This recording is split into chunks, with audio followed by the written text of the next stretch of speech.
if PV terminals of the inverter have no input voltage or the input voltage is 0.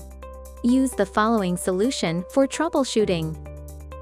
Set the DC switch on the inverter to off.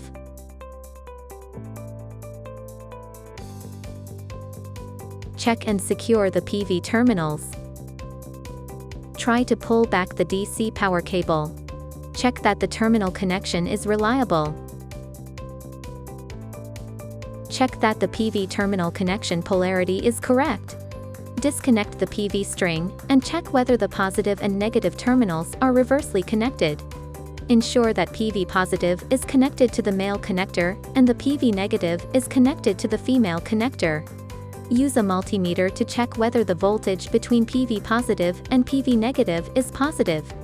Ensure that the red probe of the multimeter is connected to the positive terminal, and the black probe is connected to the negative terminal.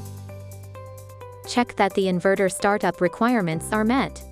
Use a multimeter to check whether the output voltage of the PV string meets the inverter startup requirements. For a single-phase inverter, the startup voltage is greater than 100 volts. For a three-phase inverter, the startup voltage is greater than 200 volts.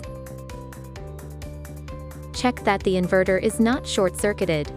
Set the DC switch on the inverter to on. Use a multimeter ohm scale to measure the impedance between the PV positive and PV negative ports and the impedance between the BAT positive and BAT negative ports. Ensure that each measurement lasts 5 minutes and then check the result. The impedance is normal if it is greater than 0.6 megohms. Otherwise, contact Huawei technical support engineers.